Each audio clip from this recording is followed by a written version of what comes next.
Katamtaman lang laki nito. Ito naman mataba na maiksi. Ito naman payat na mahaba. Ito naman, oy, unlucky. Di ko kakayanin, B. Parang di siya kakasya sa timba. Kaya wag na nga lang, doon kayo.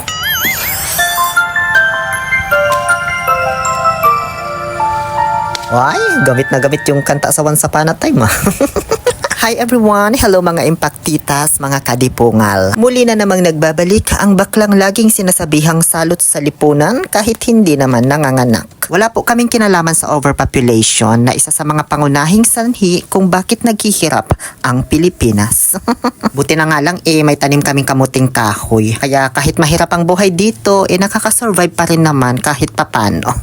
Last July 2024 pa ito tinanim ni tatay bago ako umuwi. Sinabihan ko kasi siya noon bago ako umuwi kung ano bang pwedeng mga i-vlog ko dito na pananim niya. Yun pala, magtatanim pa lang siya, be. So pag uwi ko, ayun, wala akong na-i-vlog na kamuting kahoy kasi bagong tanim pa lang. So para hindi masayang yung effort ng tatay ko sa pagtatanim, hindi na lang ako bumalik sa Saudi, inantay ko na lang ito hanggang sa mamunga. Kasi kung bumalik ako noon, hindi ko na ito maiva-vlog. Kaya sa mga patuloy pa rin nagtatanong dyan tungkol sa personal kong buhay kung bakit hindi na ako nakabalik sa Saudi, ito po talaga yung dahilan, ang kamoteng kahoy na pananim ni tatay. So, halos 8 buwan na rin yung nakalipas mula nung dumating ako dito sa Pilipinas. So, pwede na itong i-harvest siguro, B. Hindi na masasayang yung effort ni tatay dahil ngayon magbebeka na po ako ng kamuting kahoy. Sinubukan kong maghukay dito sa isang puno. May mga nakuha naman ako kaso medyo ang papayat nila. Dahil siguro sa matigas yung lupa. Na isa ring dahilan kung bakit hindi ko siya mabunot ng buo. Kasi dapat binubunot yan ng minsanan lang tapos sasama na lahat ng bunga niya. Lipat ako dito sa isa pang puno. Kasi parang matambok-tambok yung lupa niya. Pag halukay ubi ko, ayan, may katamtaman lang naman na laki. Nanggigil ako sa punong ito, kaya ayan, binunot ko na lang. Mayroon kasi akong nakitang mahabang bitak. Ayun yung pala ugat lang na mahaba. Wala palang laman. Dito tayo sa isa pa. Bubunutin ko na ito para minsanan na lang. Nanggigigil na ako eh. Puro maliliit yung nahuhukay ko.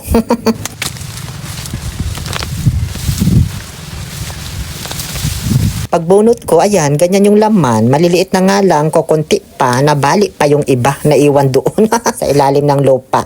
Ano ba ito? Aga maiyan niya kamuti minatan. Panginuway malukon angang kuya. Dito naman sa isa pang puno, may nakita akong fault line. Sabi nila, kapag may mga ganitong bitak-bitak daw yung lupa na pinagtaniman ng kamuting kahoy, malalaki yung laman, be. So, syempre, hinukay ko alang ang titigang ko lang. Ano ba yan? Kakamanyuker ko lang nung nakaraang araw. Tapos ngayon, nagsisiksikan na naman yung mga lupa sa kuko ko.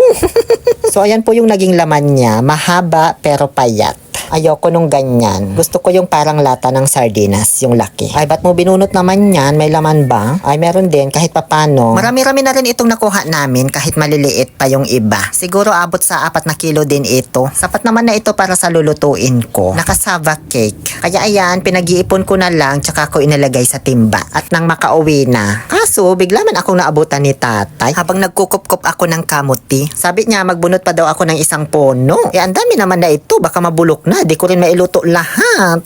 Kaso wala akong choice, be. Kaya ayan, napilitan akong bunutin pa itong isang puno ng kamuting kahoy. Mahal pang pula. Dua yung.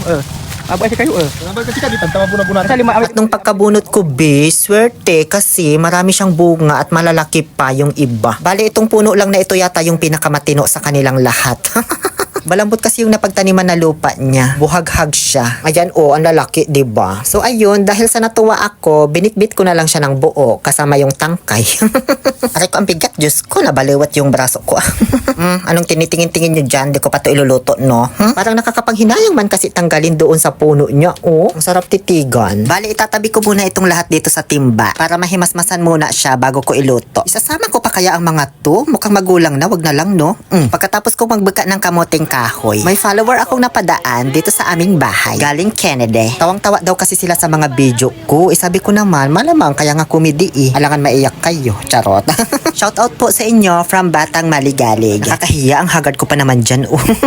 Pagkatapos kong magbeka ng kamote, tinaniman ko rin agad-agad yung pinagkuhanan ko para may ma-harvest na naman ulit pagdating ng panahon. So ano pang inaantay nyo dyan? Sa tingin nyo ba magko-cooking vlog ako? I-follow nyo muna ako, mag-like, comments at i-share ang video na ito. Dahil kung hindi, hindi ko i-upload ang pagluluto ko ng cassava cake. at nilupak. Pak. Oo, bakit? Anong gusto nyo? Pasaya lang? Walang balik-balik? Itong ang hirap-hirap mag voice over eh. Inaabot ako hanggang madaling araw. Tapos di nyo ako ifa-follow.